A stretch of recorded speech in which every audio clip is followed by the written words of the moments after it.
Okay, is everyone able to see the screen? Yes. Great. Well, good evening, everyone.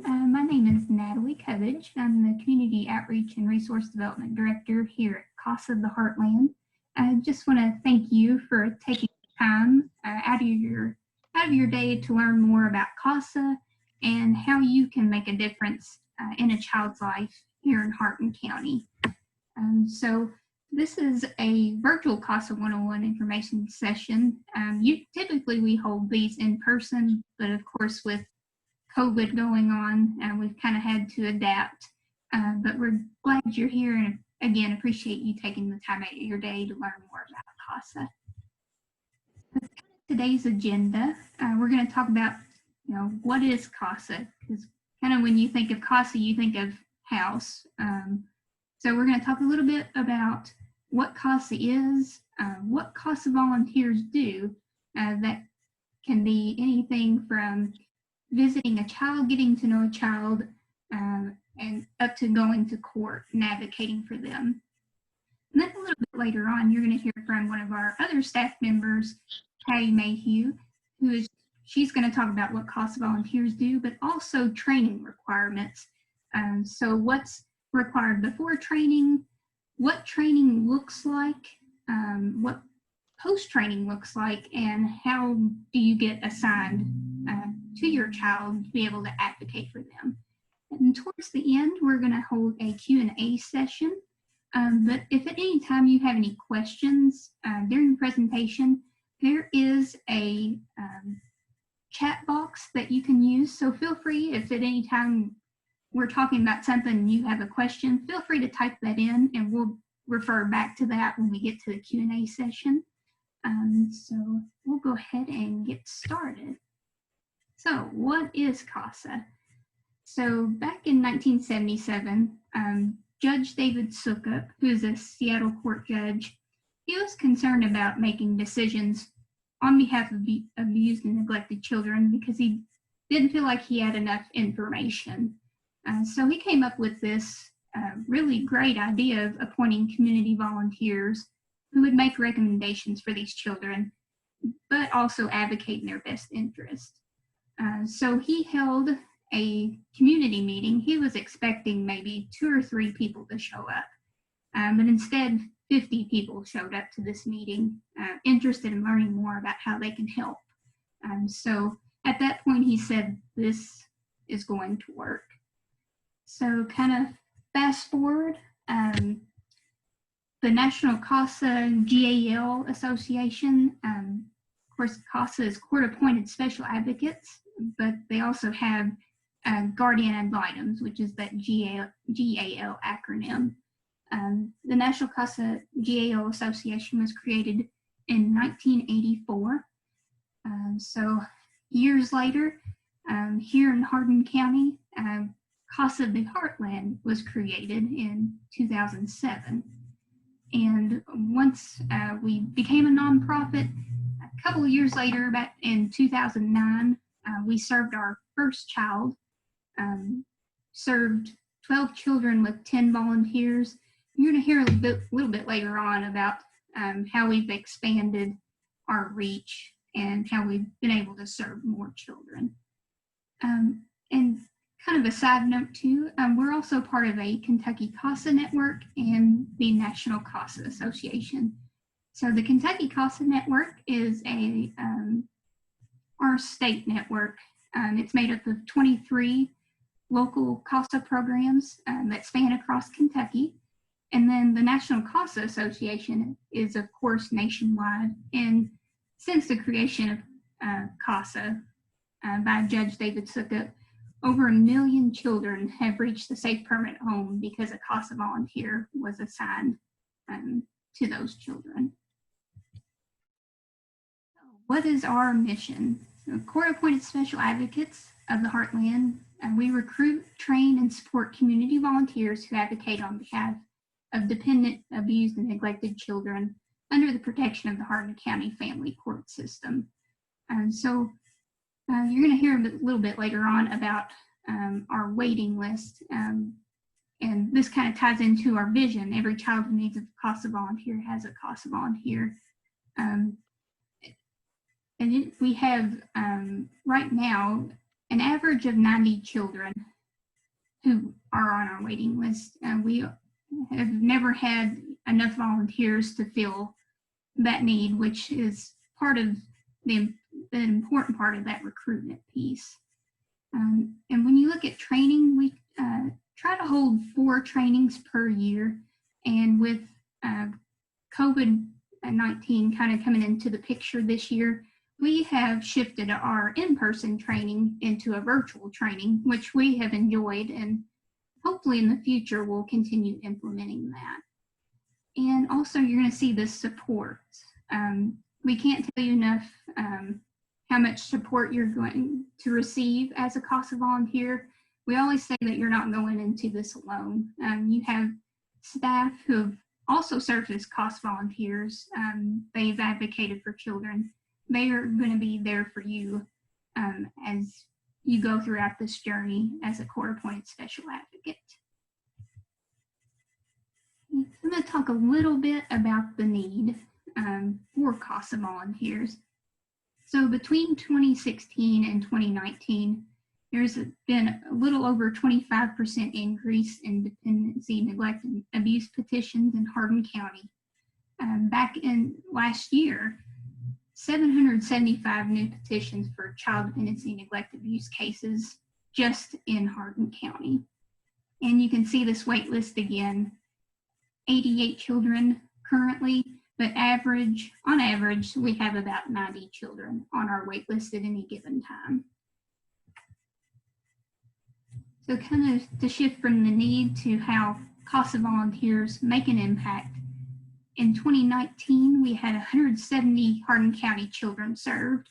And of those children served, our volunteers helped 50 of those children reach a safe permanent home. And that can be reunification with a parent. It could be placement with a relative. It could be adoption. And then kind of going over to CASA volunteers, we had 60 active CASA volunteers in 2019. So kind of forgot to mention earlier, but our CASA volunteers, they're members of the community who just want to make a difference. They have a heart for children. They don't specifically have to have this degree or this background. They just have to have that heart for children, their willingness to help, but also training and also being sworn in by a family court judge, which Patty will talk about a little bit later on. And looking at our numbers trained in 2019, of course, we try to hold 4 classes per year, and we were able to train 35 new volunteers in 2019. So now I am going to turn it over to Patty, who's going to talk a little bit more about what CASA volunteers do and also our training requirements. Well, thank you, Natalie. Well, you'll see on the screen before you, what do CASA volunteers do? We advocate for the child. We are that extra voice and the only voice that the child has besides their guardian ad litem in court. And so we do advocate for their best interest. And these are children that have experienced abuse or neglect and are within the system, as well as dependency. We do have some children that come in under dependency, and those could be anywhere from the loss of a parent because the parents maybe are deceased, or maybe because of illness, they're no longer able to care for children, or possibly because maybe behaviors of children that they can no longer handle the situations with those children. So those come in as dependencies. And so we do advocate for some of those children as well that are appointed to CASA. And if you'll notice on the wheel here in front of us, it talks about the different things that a CASA volunteer does. First, you'll see the little brain and the word learn.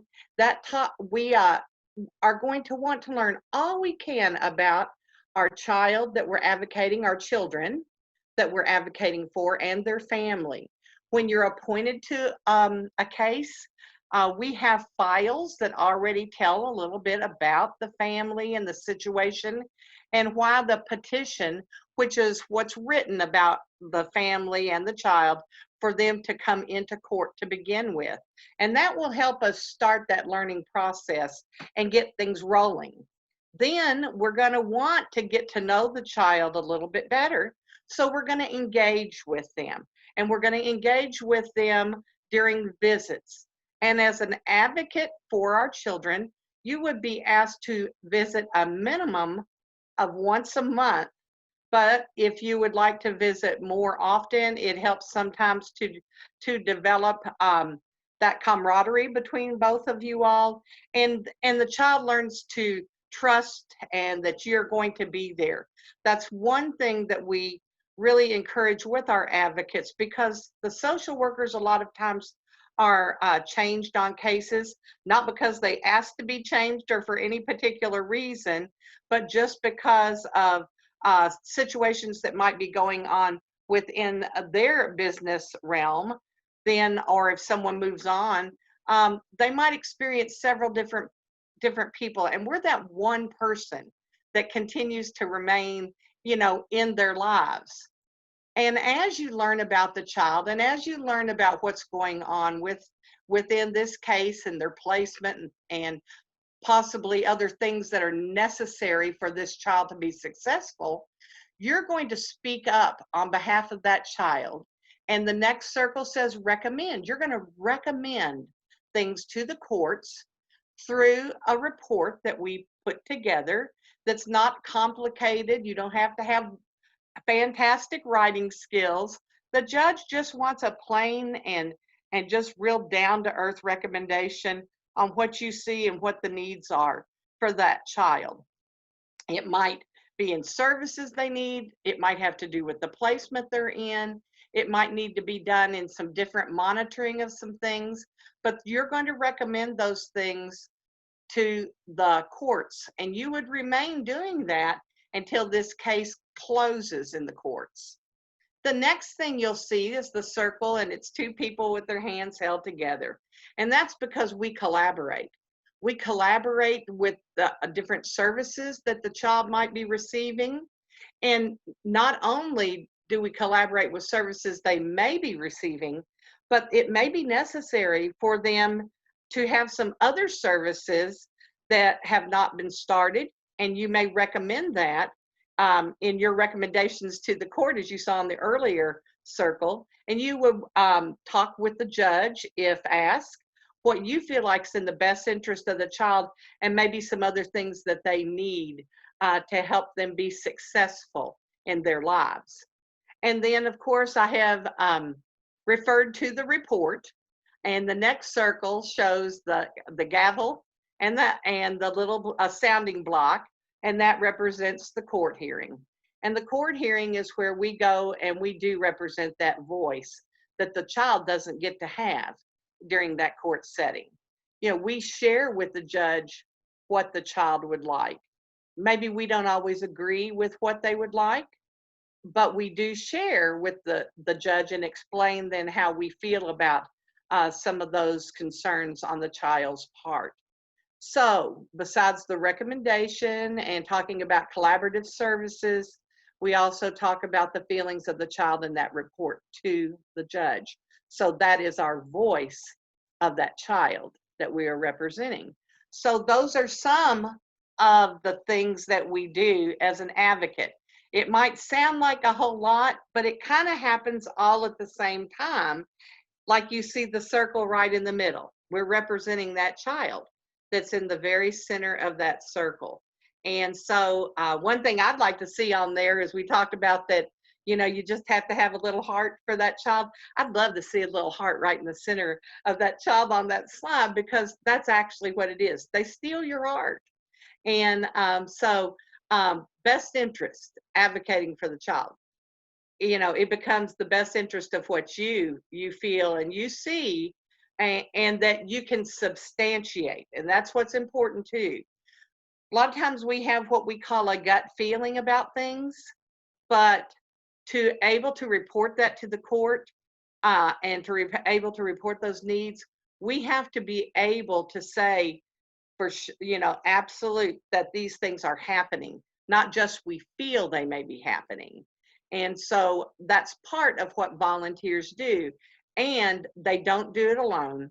They have someone that's right there with them. I'm one of those coordinators that works with advocates, and we have others that work with our advocates. Natalie's been an advocate coordinator as well, and Natasha is also with our group, and she does the advocate coordinating too. So we are right there with you. You're not alone.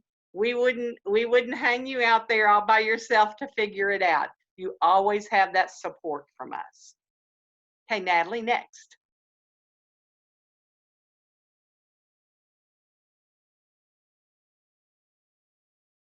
And before we can do any of this advocating for children, we have to go through training. And so you're going to see, I guess you can see the list of the training requirements. My pictures are over top of those training requirements, and but I can share those with you. You have to at least be 21 years of age to serve as an advocate for CASA. And what we do in the very beginning is when we have people that reach out to us and show that they have an interest in becoming a CASA volunteer or to find out more about becoming a CASA volunteer and exactly what it is, we hold an initial interview with those people, and we share with those the different things that the volunteers do. We talk to them about why they're interested in becoming a CASA volunteer and what has drawn them to become that volunteer. And so that initial interview is held, and then we have an application packet that is filled out. A lot of people will look and say, whoo, that's a lot of things to share and to return back. But if you're going to be advocating for children, it's very important that we understand and we know about the volunteers that are going to be going into those homes or foster homes serving our children. So we do require 2 separate background checks, which we run at no cost to you. And then there are the other application parts you fill out. There will be some information regarding confidentiality, any kind of social media, any kind of contact things regarding that nature. And then we also ask for 3 references, not family, but other people that would know about you and can recommend you to do the work that you're applying to do with CASA. And we'd ask for all of those to be turned in prior to the training. Excuse me. Then the next part is we are doing virtual training at this time called guided learning. And during that, there's 30 hours of training that take place. We train once a week for 5 weeks. And during the virtual time that we spend together, which is about 2 to 2.5 hours a week, you will have already spent time on your own reviewing the virtual, like webinars and recorded training material that's provided for you each week. There will be some information that you will need to write and complete, and then you will send it to us so we can review that. And it helps me as I train to answer possible questions that you have and to help guide you along in your training and your learning and understanding of the program. We ask you to keep track of the hours that you are doing on your own, as well as we will keep track then of the hours we do together. As part of that, after those 30 hours of that the service training, we also conduct a post-interview. The post-interview helps us to look into and see how you have progressed in your knowledge and your understanding of the CASA program and the different information that you've gained, or maybe some areas of information that you still maybe don't feel comfortable with, and we talk about so we can enhance that for you and make you feel a little better, possibly maybe a certain area. And that interview is conducted by our executive director. Usually one of the board members sits in on that, and one of the current advocates. And so that's a person that's in the shoes already of the shoes you're getting ready to fill. And so it's not something to be nervous about, you know, do I get the job or not get the job? It's we're wanting to make sure that you feel that you are prepared to do this with someone standing by your side the whole time, as an advocate coordinator would do. After that post-interview is conducted, we're at a little disadvantage right now being virtual, because we used to be able to go in and sit in the court and you observe the morning court judge, which is Judge Pamela Addington, and then the evening or the afternoon judge is Judge Brent Hall. And so we're doing court virtually now. She does not open her court up and run straight through virtually. Hers is a call in for each case. And so it's very difficult for our advocates to all be calling in. So we attend, because Judge Hall does have his to where we can go in and watch what is occurring and hear the court as it is conducted. He swears all of the new advocates in prior to beginning any court that day, because at that point, you're becoming an officer of the court. And the confidentiality is extremely important that you take in your oath. And you will also receive a copy of that oath from the judge that you sign and that he has signed. We observe court proceedings, and sometimes, depending on how long it is that day, we may ask for you to come back at another time and review a little bit more. So you have a little bit more of that experience under your belt and you feel more comfortable with that situation. We don't know how long that is going to go on. Of course, with the pandemic we're in right now, it could be a short amount of time, or it could be even up through the summer, you know, coming up at 2021.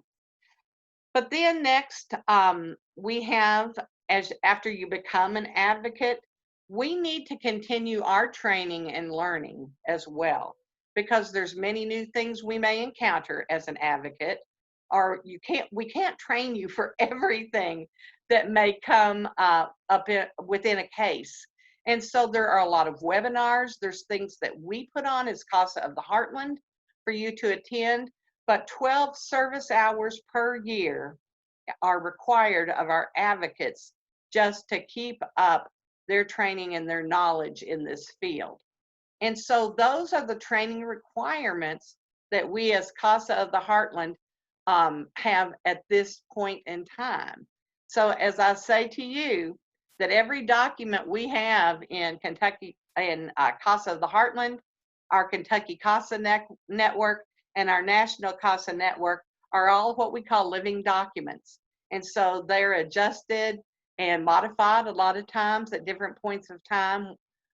And so we would share those with you as we come upon those. So that's it, Natalie, unless you think I've missed something. Oh, thank you, Nancy. Think you covered that everything for training requirements, but I would like to open it up for any questions. I know this kind of seems like just kind of a blueprint of information right now, just an outline. But does anyone have any specific questions about the CASA volunteer role, what training looks like? Feel free to ask those by unmuting or entering those in the chat box.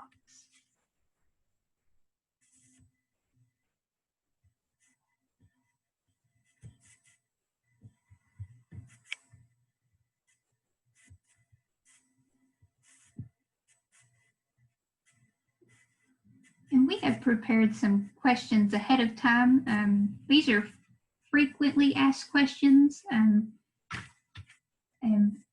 the first one we get a lot is, you know, how much time am I talking after, you know, I complete the 30 hours of training?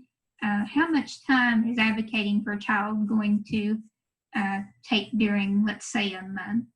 On average, we would say about 5 to 10 hours. Now, training is more, set in stone. We have the scheduled time of 30 hours where you'll be meeting with Patty via Zoom to kind of talk through what you learned during your own personal learning. And then once you start your case, it's kind of your schedule. When you'd like to schedule a visit with your child or children, when you write your court reports. Now, court is set in stone. Most of the time, there's a couple instances where that's not always going to be the case, but typically, when your case is going to be in court. But again, you kind of set your own schedule as to when you visit your child. And another frequently asked question is, how am I assigned to my CASA case, my CASA children? So once you complete all the training requirements that Patty talked about earlier, you'll be given what is called a pre-case questionnaire. So that kind of goes through what kind of case would best suit you, because when we really encourage, once you're assigned a case, that you continue to be on that case until it closes in the court system. That way you continue to be that one consistent person in that child's life. As they're experiencing all these other changes, you're going to be there with them through the duration of their case. So that pre-case questionnaire is also going to ask, are you willing to travel? How far are you willing to travel? Because we do have children placed outside of Hardin County. Now, whether that be due to being placed in a residential facility, maybe in Jefferson County, or there may not be sufficient foster homes here in Hardin County, and the cabinet for Health and Family Services has had to look outside the county. That pre-case questionnaire will kind of give staff an idea of what kind of case to look for you. So once we receive that, you'll be assigned a advocate coordinator. Of course, Patty talked, we do have 2 advocate coordinators right now who support volunteers as they advocate for kids. So you'll all kind of work together following training to get you assigned to your case and to support you throughout the duration of that case. And another question, how long are we on a case? So this can range from a lot of different times, but on average, the commitment is 18 to 24 months. That's about the average time some of our cases remain open in the court system. So we do ask for that commitment because, again, we want to keep that consistency with the child you're assigned. And kind of alluded to this earlier, but how much travel is involved? So once you're assigned your case, most of the time you're going to know where your child is or where they're placed. They can be placed with a foster parent. They can be placed with a relative, fictive kin, which could be anyone from a pastor to a teacher, kind of like a friend to the child or the family. But in some cases, those children, they may be moved. So they may start out in Hardin County when you start on your case, but for some reason, they've moved placements. That is possible. And if something were to come up where you're not able to physically visit that child due to distance, talk with your staff support person. We're willing to work with you because we understand that you all have your personal lives too, and we want to be here to support you as best as we can as you advocate for a child. And one of the last questions is, as you're kind of thinking through what are some other ways I can volunteer? Of course, we really encourage people to become court-appointed special advocates because we have that need. We have children that need people like you who are willing to step up and be advocates for them. But you might also be interested in learning more about how you can give back just a bit more. So we do have other opportunities, and kind of like to call it a friend of CASA. So some of the things that you may be willing to volunteer your time a bit more is helping us recruit new volunteers. Like I said earlier, our wait list, it changes from week to week as we're appointed new cases by the family court judges. We continually recruit new volunteers, but we also have different opportunities within CASA, such as committees. So one of those being a volunteer recruitment committee. We always like to say volunteers are our best recruiters because they've been in those shoes, and I can say our volunteers are wonderful, not only with advocating for their children, but also, sharing with their friends, their family, saying that, hey, you can make a difference too. And some other committees we have, if you have interests such as marketing, PR, or just some other ways you want to use your talents, we would love to talk with you more about how you can do that. And another option is serving on our board of directors. Just to kind of, an overview or an overview picture of what CASA is and how you can make a difference that way. Currently, right now, we have 11 board members. So if that would be something that you would be interested in sharing your talents with, that option is available as well. But those are some of our frequently asked questions. But are there any other ones that are kind of coming up? Let's see. We've got any in the chat box. I might want to say, Natalie, I apologize, I seem to have a frog in my throat this evening. But one of the things too with our virtual training is once that we have the members that are going to be attending that training, we usually try to get together in a Zoom group and decide the approximate time. Usually it's a Tuesday. We've trained in the morning, we've trained in the afternoon. We do have some folks that work full-time during the day, and they might need an evening type training. And so we as a group together would establish that time, because several people ask, what time is training? And so we want them to understand and know at what time that's going to occur for them. And so we decide together as a group.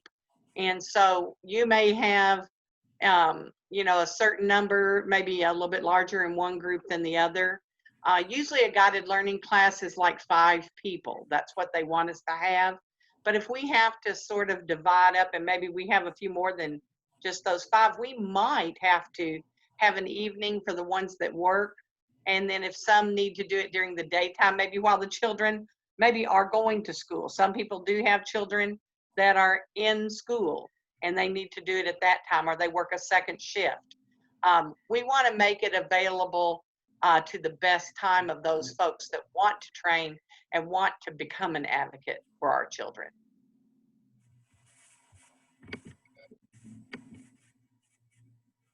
All right. So thank you all again for joining us. But anytime you have any questions that come up afterwards, I have put up our email address. But also I encourage anyone to follow us on social media. We have a lot of great things throughout the year, different events, trainings, info sessions like these, that if you like to keep up with us, feel free to check us out on Facebook at CASA of the Heartland.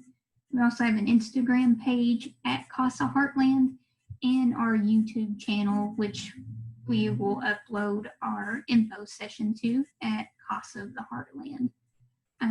So we hope this kind of gives you a good overview of what CASA is and kind of what to expect for training, and how you can make a difference in a child's life in Hardin County.